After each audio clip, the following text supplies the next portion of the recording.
You are listening to Lighthearted, the official podcast of the United States Lighthouse Society. My name is Jeremy D'Entremont. Welcome. My co-host today is Cindy Johnson, award-winning volunteer for Friends of Portsmouth Harbor Lighthouses and copy editor for the U.S. Lighthouse Society. Hi, Cindy. Hi, Jeremy.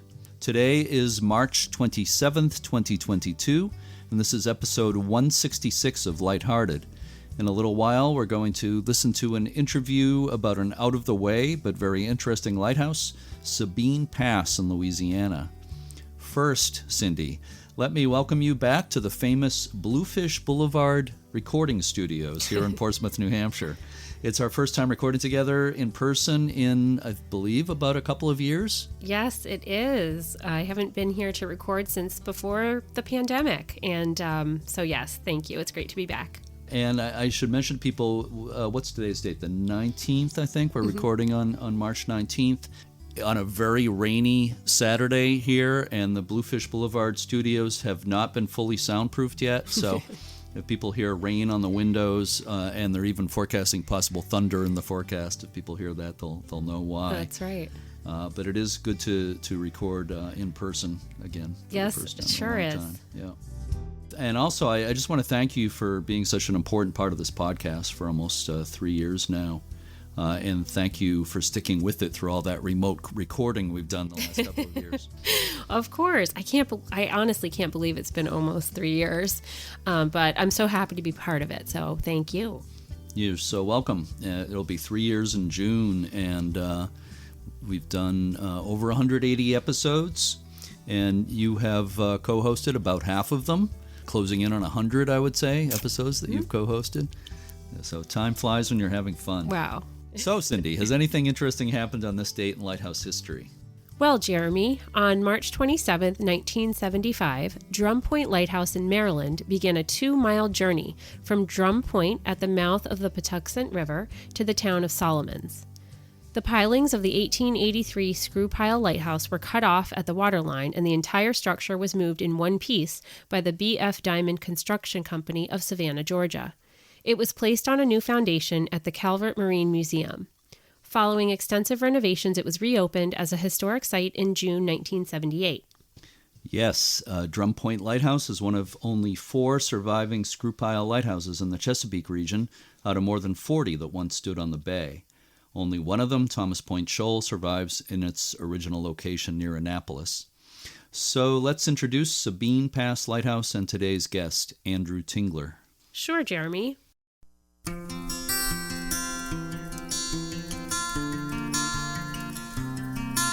The body of water known as Sabine Lake is actually a bay on the Gulf Coast of Louisiana and Texas, about 90 miles east of Houston.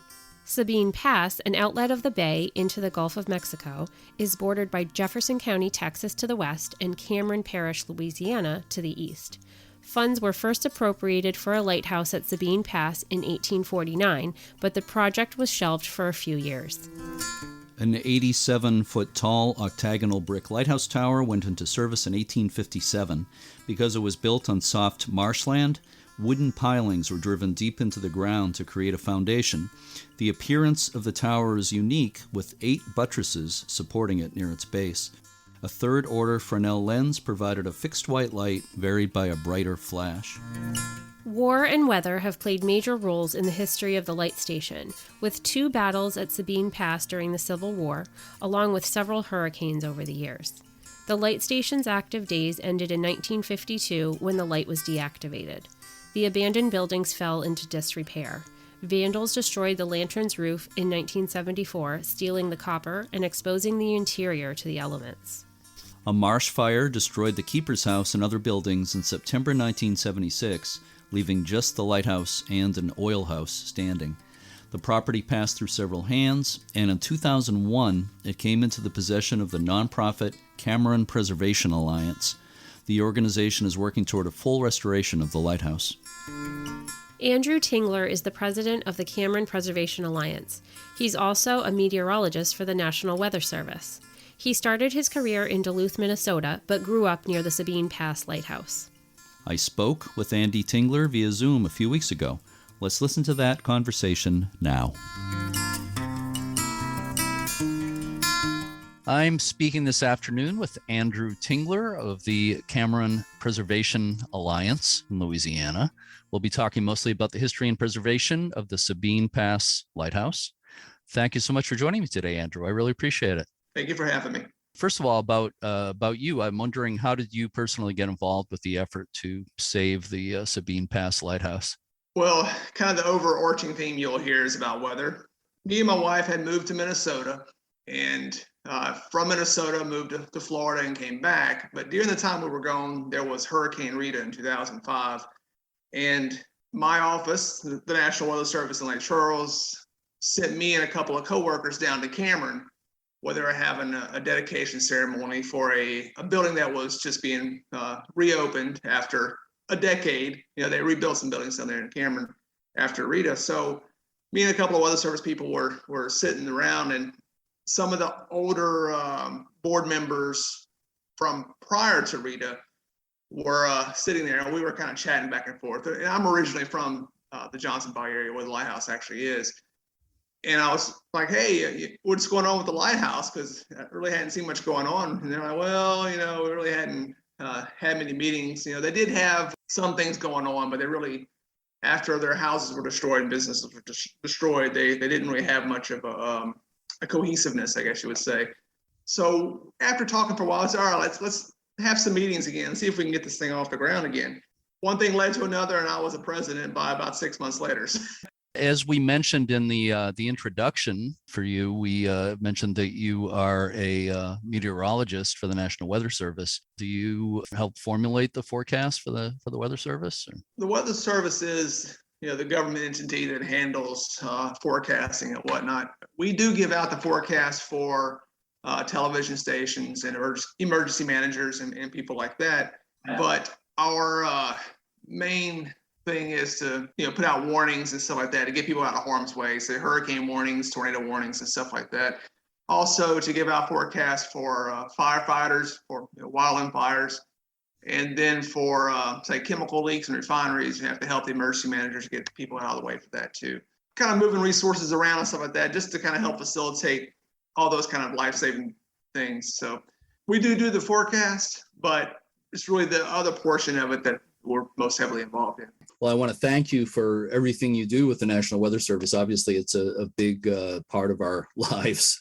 Weather is a pervasive part of our lives, and we all know how important the National Weather Service is. So thanks for all that. So let's talk about the lighthouse. Why was the lighthouse built at Sabine Pass in the first place? Back in the 1840s into 1850s, really wasn't a whole lot of population along Sabine Lake, but there were enough communities that there were people asking for a lighthouse. And after Texas joined the Union, the communities in Jefferson and Orange County started petitioning the government to get a lighthouse there at Sabine Pass. They were eventually successful in the late 1840s after kind of squabbling back and forth about where it should be at and how much should it cost and what type of material should be used. A lighthouse was built on the Louisiana side by 1856 to 1857, lit in 1857. Where the lighthouse is probably more interesting of why the lighthouse is there to begin, why the area needed it. Because we all know that the lighthouses are to guide around things for like reefs and stuff like that, and to get people into safe harbor. Now, our lighthouse was placed where it is because they couldn't come to terms with the amount of money that people were asking for in the town of Sabine Pass, or Sabine City at the time. Before Texas was with the United States, it was a republic, and before that, it was owned by Spain. After Louisiana Purchase came through in the early 1800s, that area was kind of a lawless no man's land. It was full of pirates and outlaws and things like that. The United States thought they owned the property to the Sabine River, while Spain said they owned it to the Calcasieu. So it was kind of a void of any type of government. But eventually they had the Adams-Onis Treaty in 1819, which settled that the Sabine River was the international border. About a decade later, the federal government made the Fort Sabine Military Reservation, which is basically the heel of the boot of Louisiana. It's about 20,000 acres, but it's vast marshland. There's really not much of any high ground. It's just all marsh. So they couldn't really find a better place on the Texas side because it was too expensive. So we'll just put it on the other side where you already own this property. So they placed it about 2 miles inland. Now, if you're out there at the lighthouse and it's just stuck in the marsh, but it's really not necessarily that way. Our lighthouse sits in what's called the Chenier Plain. The Chenier Plain runs from about Vermilion Bay through the other side of the Sabine Lake into Texas. And all those are a stranded beach ridge where sediment was reworked from the Mississippi River. And the lighthouse is on the very end of a chenier. A chenier basically just means a oak covered ridge. And our ridges are anywhere from like a couple of inches above sea level to about 10 feet. They're really not very high. It sits on top of a chenier, even though it's pretty minor, the elevation wise. It's better on top of sand and shells than it is, say, 100 feet on either side of the chenier, where it's just soft sediments, silts and muds and things like that, where it couldn't hold up a heavy structure of that type. So that's why the lighthouse is there. The appearance of the Sabine Pass lighthouse is unusual.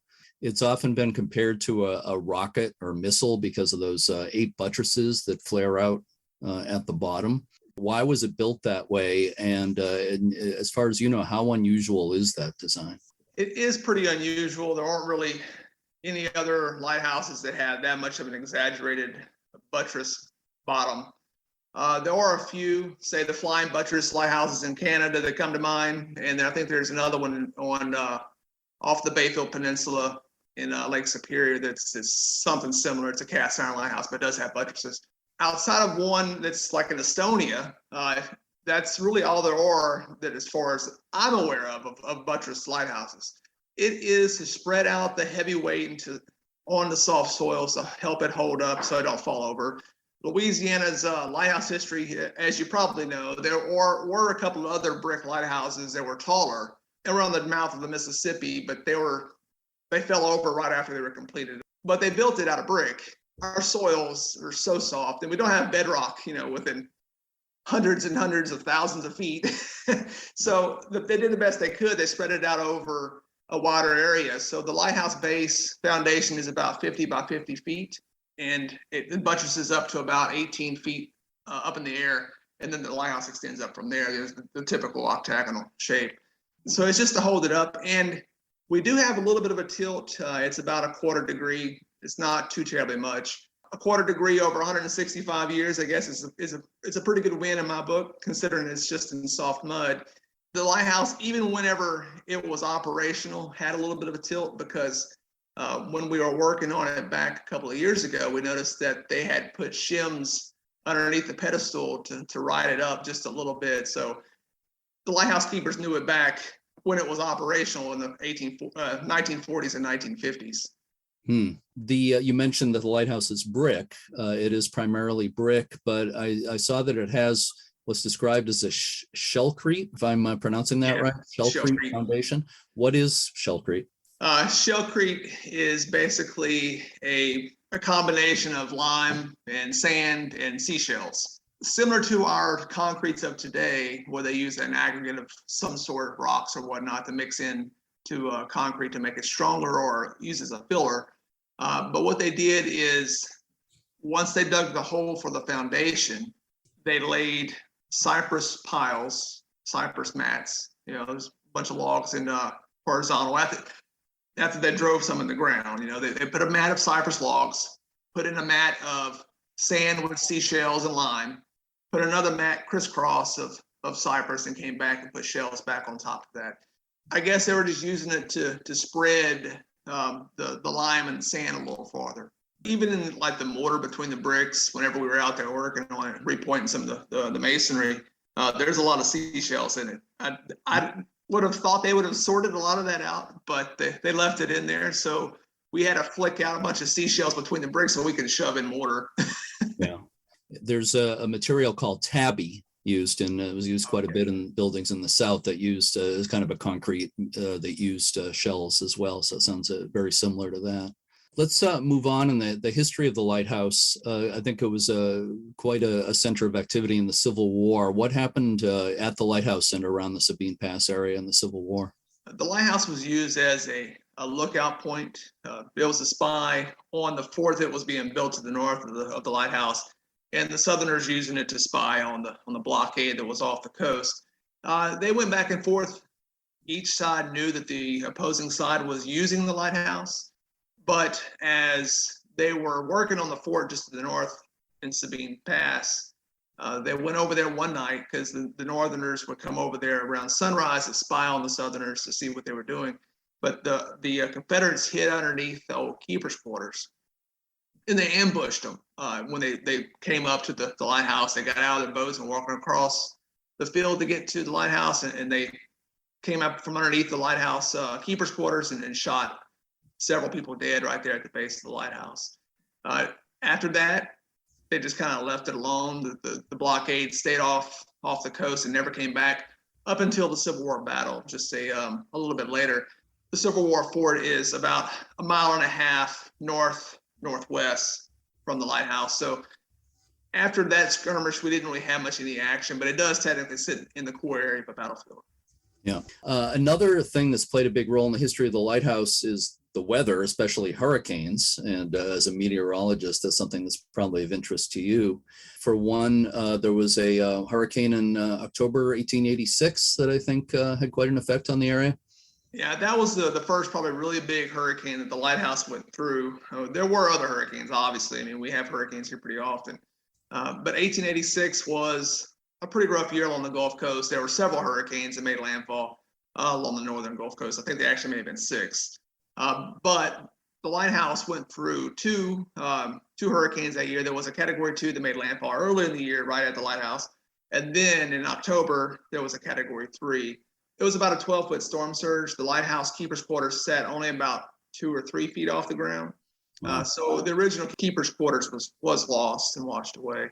The keepers and the assistants all rode out the lighthouse, the hurricane inside the lighthouse lantern room, mechanical room at the top.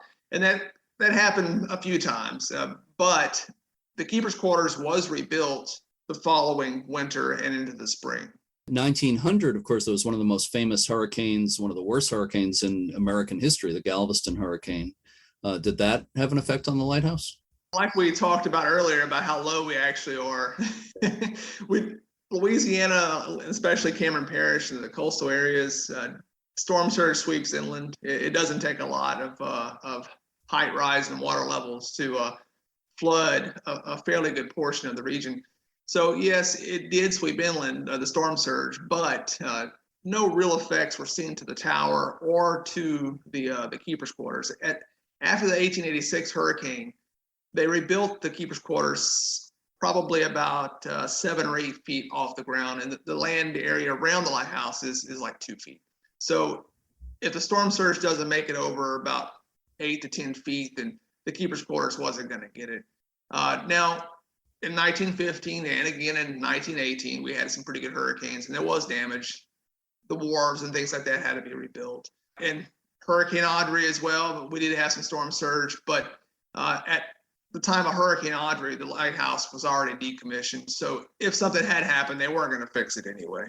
Aside from the military history, the Civil War and everything, and the hurricanes, I'm wondering if there's anything else that stands out for you, maybe something related to the human history of keepers and families at the lighthouse? Well, we do have a few interesting keepers that did live there. One of the first ones was Goin Wilson Plummer.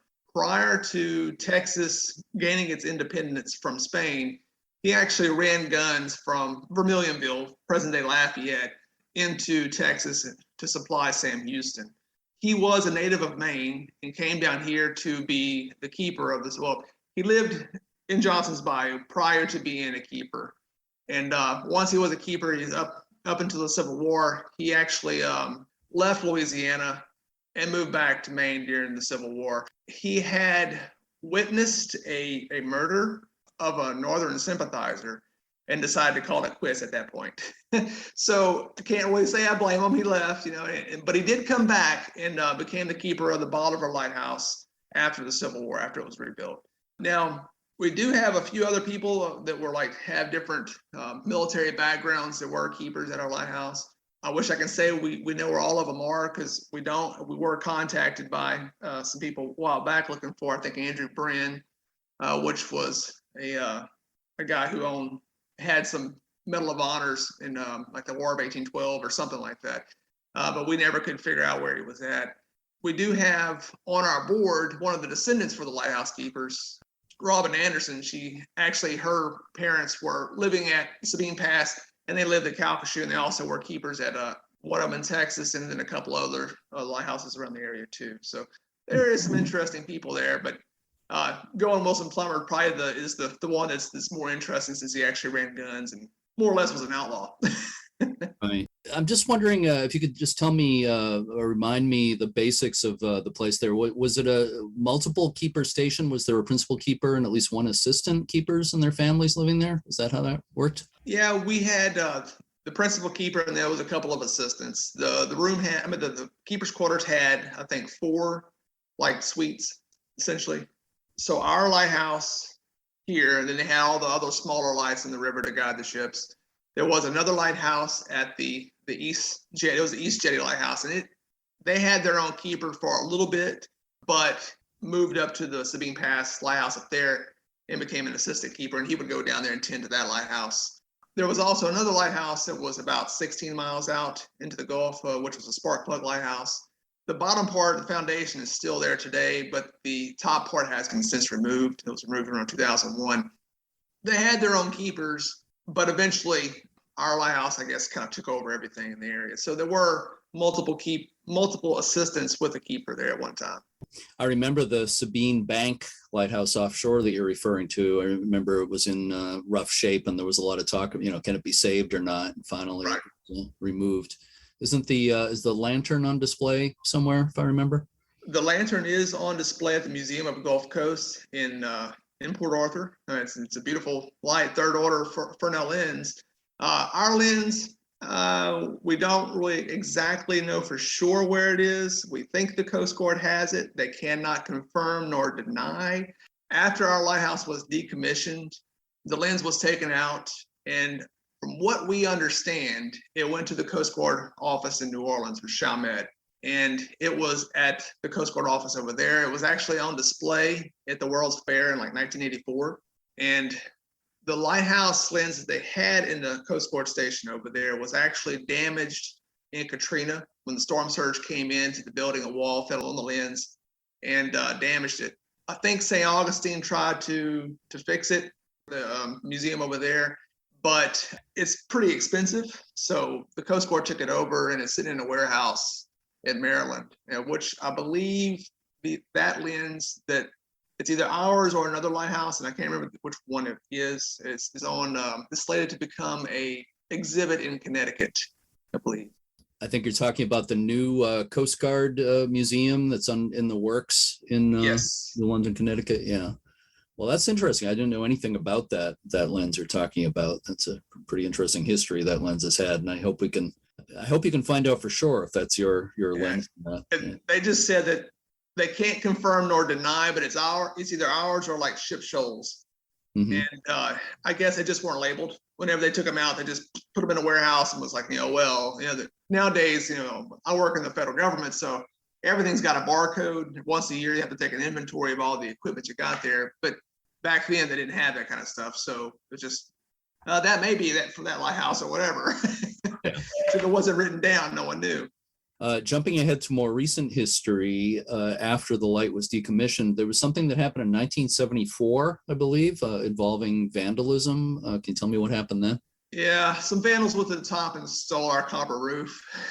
I can't remember what the value was back then, but it was so cheap, compared to what it is today. I mean, they went out there and stole the copper roof, peeled it off bit by bit, and sold it for scrap. For pennies essentially. And after that occurred, water started getting into the structure. They busted out all the windows and pretty much tore up the place. So that kind of sort of the eventual demise of the interior of the lighthouse. Not to say that marine environment wouldn't have eventually caused it anyway, but they definitely sped it up. there's no doubt that would have exacerbated the situation. And then there was a fire in 1976, right? Yes, we had a fire that burned down our keepers' quarters in the mid-70s. So a lot of times down here in the middle of wintertime, people will set fires to the marsh for it's either to clear the pasture for grazing cattle or to clear the marsh for the geese to come down so they can hunt. And if you have a good wind blowing through, it just carries the fire through the marsh. And that's what happened. It just swept across the whole lighthouse grounds and burned down the keepers' quarters and all the wharf and everything that was associated with that. People saw it, knew everything was burning. They could see it from across the river, but there were no way for anyone to get out there to do anything about it. It's pretty much on an island at that time. We do have a road to it today, even though it's in pretty bad shape, but we can get out there. Back then, if they didn't have a boat, it just wasn't happening. So, and that's just what happened. It just burned to the ground. So the light was deactivated in 1952, and in the years that followed, it passed through several owners, and then the Cameron Preservation Alliance was formed. How was the organization formed, and how did it eventually get ownership of the lighthouse? So after the lighthouse was decommissioned, one of the old keepers was actually living in Sabine Pass. He did try to keep it up for a while. The Wildlife and Fisheries used it for a while. They kept a person out there to monitor, whatever have you with the Wildlife and Fisheries. Lamar University owned it. McNeese owned it. And then eventually it was sold to some businessmen out of Houston who wanted to turn it into like a yacht club and resort. But like I just said a little while ago, it's pretty much an island. There's really no road to get out there. So nothing ever happened. They tried, they couldn't come up with the funds though. So it eventually just was abandoned by them. Our organization was formed in the late 90s by the neighboring landowners. They're right to the north, the Crane brothers. They had Miss Crane and then Carolyn Miller, which is one of their sisters. And they talked them into donating the lighthouse to the Cameron Preservation Alliance. So they incorporated, they formed a charity and took the donation. A road was eventually built around 2000 out to the lighthouse so we can start working on things, because otherwise it's nearly impossible to get to because the marsh just doesn't allow it. And they were moving along. They were raising money and trying to get grants and things like that. But like we just talked about earlier, we had Hurricane Rita, and it just pretty much stopped a lot of things because everyone's houses were destroyed, because it was the first major hurricane this area had had since 1957 with Hurricane Audrey. So a lot of things were set back years. What basically is the condition of the lighthouse today, would you say? Unfortunately, the lighthouse is heavily deteriorated. It's been abandoned since 1952. The last time it was painted was like 1932 or 1938. It was in the 1930s, but so it's slowly spalling away. The chips of the brick, you can start to see them a little bit more every year. The rust is getting thicker, but we know that our lighthouse has to be, like the whole top part has to come down at some point and be replaced. There were some big cracks at the top of it, probably from rust jacking, just the metal beam, and then the mechanical room is rusting, so the rust is just kind of pushing the brick apart. We did put some stainless steel bands on it to slow or halt that. But until we get up there at some point in time, seal out the water, raise money to replace that whole top part, and then put a new mechanical room and lantern room up the top, it is going to continue. Now, as far as the masonry goes, some of the brick joints are almost about a knuckle deep, if not more in spots. So it does need to be repointed, especially on the eastern side of the lighthouse, where more freeze and thaw is kind of chipping away at the masonry. It does need a lot of work. It's going to take a couple $1 million. We did have a study done of it about a decade or two ago, which needs to be redone again. But once we get our stairwell back in, we can start to still water out, and we can kind of have a little more ease of getting up there and to see all the different things that are going on, and so we'll have a better understanding. Is the building of a new stairway inside the lighthouse, staircase, whatever you want to call it, is that the number one priority at this point? It is. We actually have the funds to do it, at least to purchase the stairs.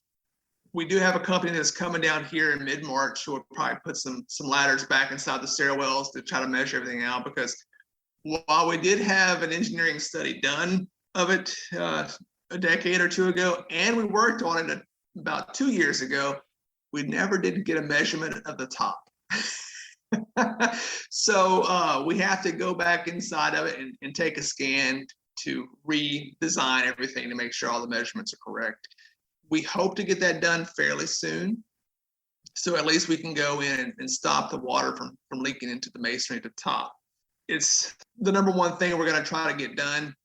We did talk about like shrink wrapping the whole thing, like they did over in Canada at one of the lighthouses on Lake Huron, but we figure we'll just go ahead and go for this route, put the stairwell back in, seal out the stuff the best we can, and then just work on the other issues like the masonry and the cast iron elements at the top. So to this point, what has the organization been able to complete as far as restoration projects? A couple of years ago, right before COVID, we actually had scaffolded up the lighthouse, at least the top of it, because it was crumbling pretty bad. The masonry was really just falling apart. You could take your finger and just dig out some of the mortar between the bricks at the top. So what we did, we could have ladders installed and some scaffolding around the top of it. We installed a couple of stainless steel bands to hold the masonry together, because like we talked about rust jacking, it was slowly pushing it apart. So we went ahead and put everything in there. And then we replaced some of the bricks at the top of the lighthouse and repointed all the decorative bricks around the where it starts to flare out at the top. So what happened about 1878, 1879 is that they put a new lantern on top of the lighthouse. They made a bigger lantern room up there, and they used inferior mortar and inferior bricks compared to the original stuff. So it was just turning to sand. The bricks were turning to dust. And when we got up there, it was like, well, we had to spend a little bit more money than we had anticipated. It's like the typical, replacing of an old structure or house. You get in, you open a can of worms, and you just like, oh God, we got to do this. So we actually matched some bricks out of an old home in Chicago that they were being held in Beaumont. And we used those bricks to replace the bricks at the top. Whenever they worked on it originally in the 1870s, and if you're looking at it today, it was painted, so you wouldn't never known back then. But all the bricks on the bottom up until the top, about 6 layers of bricks are brown, where the top 6 layers are red. So they were different bricks they had used up there, and that's the ones that we replaced the best we could without too much interference with the interior structure of the beam that holds up the lantern room. So you mentioned the road a couple of times. There is somewhat of a road. How difficult is it for you to reach the lighthouse? Usually, we would have visitors go to the Johnson Bayou branch of the Cameron Parish Library, and they could check in from there. So our road goes along the edge of Cheniere LNG. Their facility is pretty high security. It's a liquid natural gas facility, so they don't like to be surprised with random people showing up wanting to pass through the edge of their facility. So what they ask of people is to go to the library and check in. And it takes you about 15 minutes or so to travel from the library to the LNG facility. And they would guide people down to the other end of their facility, where you could continue on a gravel road and drive within about 200, 300 feet of the lighthouse. But Hurricane Laura and Hurricane Delta in 2020 damaged the road. And plus we had some pretty bad potholes that were forming anyway. Right now, Cheniere is in the process of fixing the road. We do have material out there to do it. It's just, it hadn't gotten done yet. Hopefully, whenever the lighthouse is, not lighthouse, but the library is reopened, because they were damaged in Laura, we can start doing this again, where people will check in Johnson Bayou and go on down there. We actually hope to have the road patched enough here in the next month that people can start to drive back out there, at least the crew that we have coming here to take some interior scans of the lighthouse. So would you recommend that if people, obviously a lot of people who listen to this podcast are real heavy duty lighthouse buffs or lighthouse nuts, and I can use that word because I'm one myself, but some of them might be interested in trying to come and see the lighthouse. So maybe they should check in with the library to see what the current status is before they try to go. Yeah, that does sound like a good bet. Check in with the library. We actually hope to have things pretty well patched by summer. We were hoping to have it done by spring, but it's just probably not going to happen, at least in the next month or two. But by the summer, it should be passable again. Oh, okay. So what library are we talking about again? What's the name of the library? It's the Johnson Bayou branch of the Cameron Parish Library. Okay, Johnson Bayou branch of the Cameron Parish Library.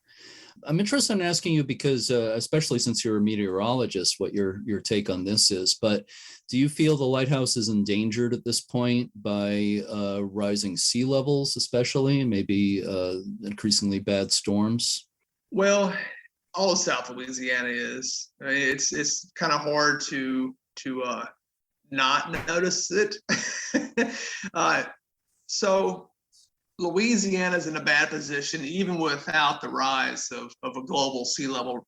You know, the Mississippi Delta is pulling down essentially all of South Louisiana. It's kind of like setting a bowling ball on a mattress.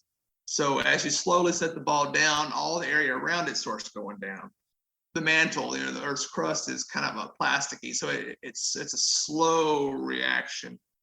It's more pronounced closer to New Orleans you get. Over here, it's not quite as bad, but we are still sinking, and it's more pronounced in areas around like oil fields and stuff like that, where they've pumped out various liquids and stuff starts settling down.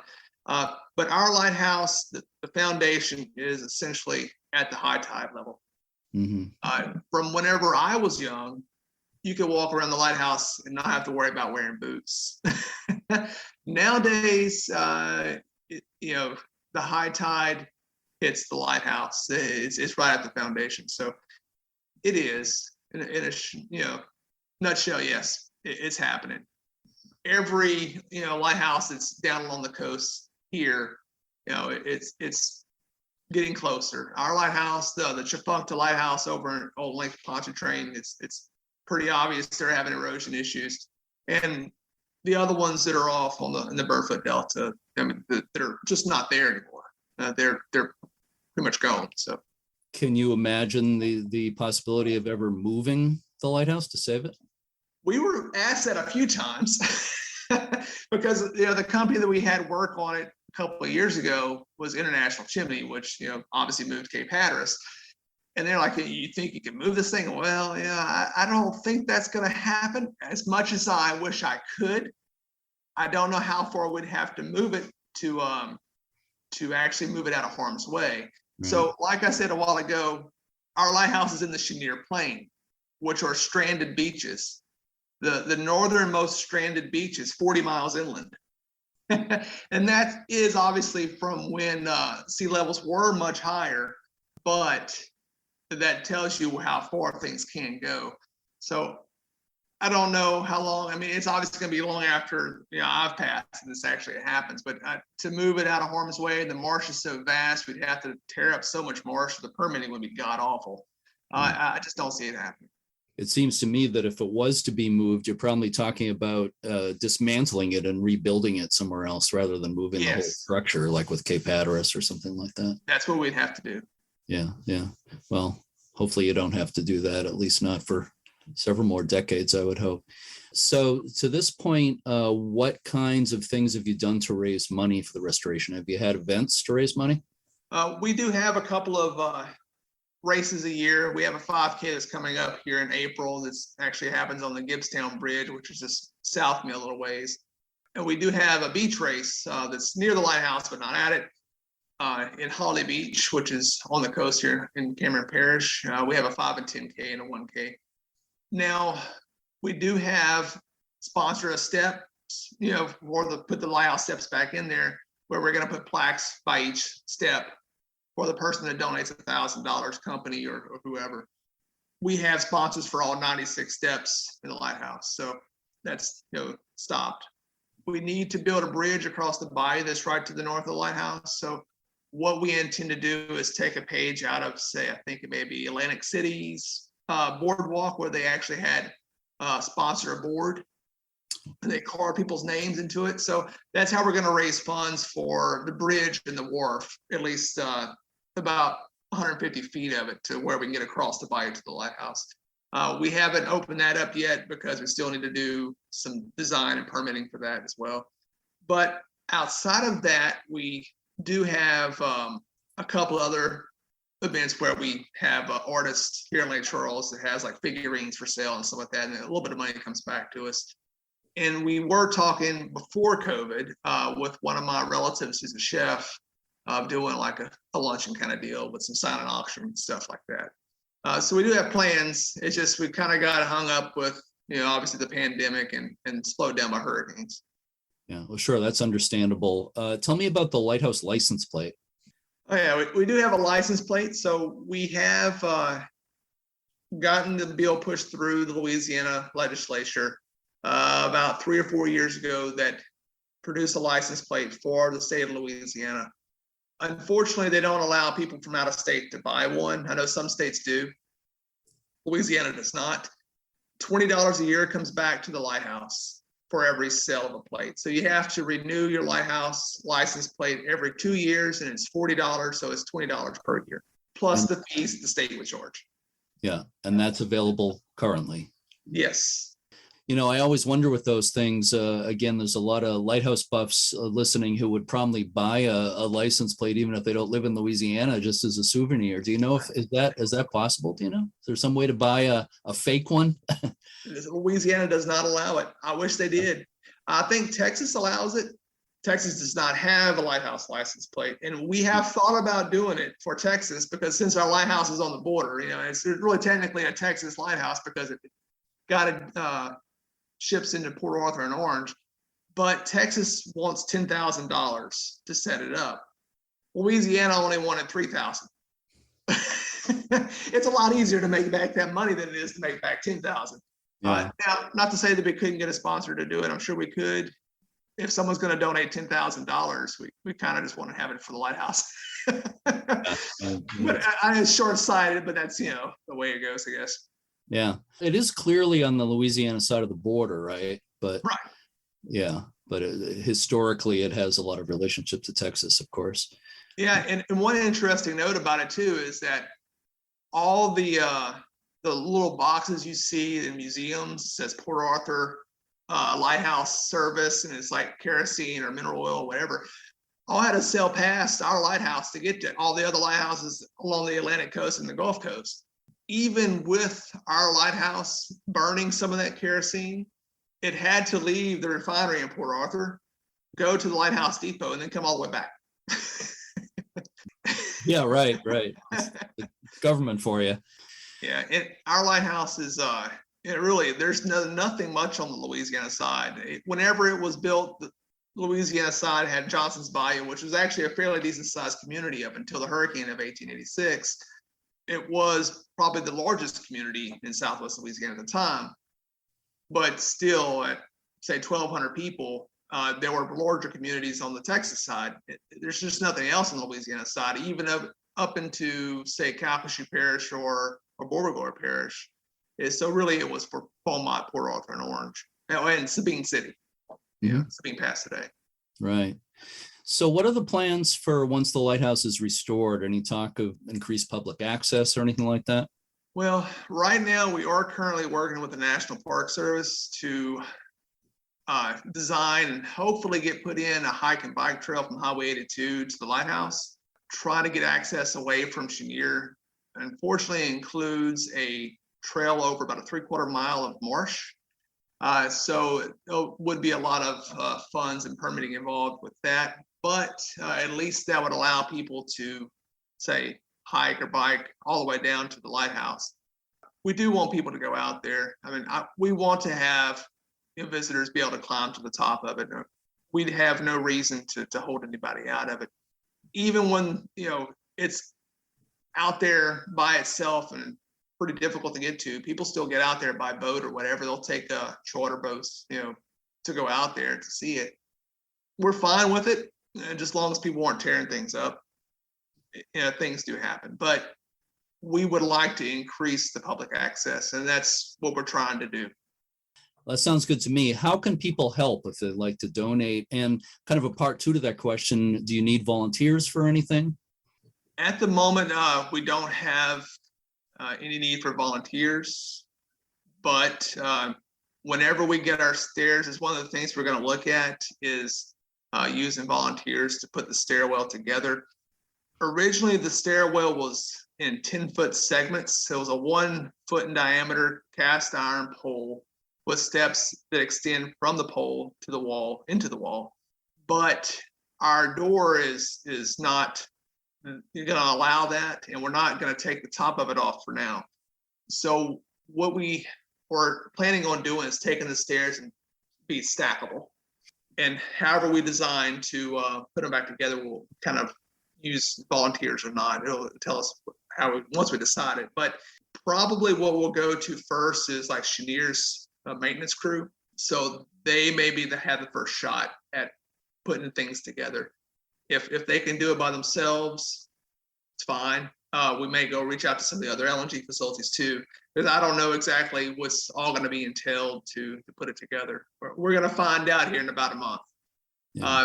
After that, we probably will need some volunteers in the future for picking up trash and things like that, because we do have some trash that's out there and a few other minor things. But for now, we don't need any volunteers. As far as donations go, we do take donations through PayPal, checks, pretty much like all the lighthouses do. But on our Facebook page, I think we do have a link to PayPal on there somewhere. Plus our website, SabinePassLighthouse.org, has the PayPal envelope on there and stuff like that. So SabinePassLighthouse.org is the website. Yeah, it's a very antiquated site. It needs to be redone, but it is there. Yeah, and also a Facebook page. Would people look on Facebook for Sabine Pass Lighthouse or for Camera and Preservation Alliance? For Sabine Pass Lighthouse on Facebook. Okay. I have two final questions for you for bonus points, okay? Why do you feel personally, why does this lighthouse need to be saved? Why is it so important? I just hate to see it lost. It's a beautiful piece of architecture that's sitting out there. It's got some interesting history. It's just a waste. Whenever, I grew up, you could see it off in the distance and nothing was ever happening with it. And you finally get to see people starting to work on it, but then it was all dropped. And when I was in Minnesota and when I lived in South Florida, I got to see the lighthouses like Split Rock and Key Biscayne's lighthouse. And all of those lighthouses have bunches of people that go out to see them. I mean, I'm not saying we're Split Rock or, the lighthouse sitting on Bill Bagg State Park, but it is a very beautiful place to be. And it's just be a waste to let it fall down out there. And final question, what do you personally enjoy most about your work with the Sabine Pass Lighthouse? I actually enjoyed quite a bit working with International Chimney Corporation, repointing the bricks and stuff. I sit in an office all day long. I'm not really afraid of heights, so it didn't bother me at all. Sitting on top of the scaffolding, 70, 80 feet off the ground, repointing the bricks was kind of neat. I did enjoy that quite a bit, even though it didn't happen for too long, and I wish it would have carried on, but I only had so much vacation. So that's what I spent part of my vacation time doing a couple of years ago, which was pretty neat. It sounds like fun to me. Andy Tingler, I want to thank you so much for spending this time with me today. It's a great project. It's a really interesting, unique lighthouse in an unusual location. And I've somewhat followed this for quite a few years. I've been to Louisiana, but I haven't been to see that lighthouse. I hope I can get to see it sometime. But I wish you all the best, and we'll be following it very closely. And hopefully we can talk again on the podcast, maybe in the future. So, all right, sounds good.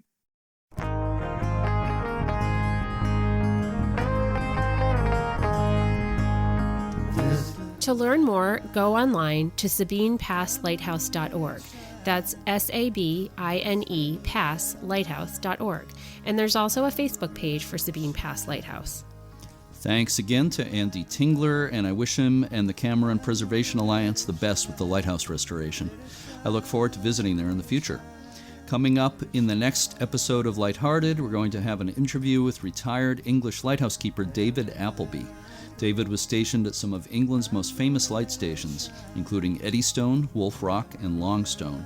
I know people are going to enjoy hearing his recollections. Thanks, as always, to the members, volunteers, and staff of the U.S. Lighthouse Society and all its chapters and affiliates. Learn more about the domestic and international tours, the Passport Program, preservation grants, and everything else the Society offers by going to uslhs.org. Memberships and donations support this podcast and all the other lighthouse preservation and education initiatives of the USLHS. If you listen to this podcast through a platform that allows you to post reviews, please rate and review us. Please tell your friends about this podcast and share it on social media. The author Virginia Woolf once wrote, quote, "Lighthouses are endlessly suggestive signifiers of both human isolation and our ultimate connectedness to each other," unquote. Yeah, she was a smart lady, that Virginia Woolf. To everyone, thanks so much for listening, and keep a good light.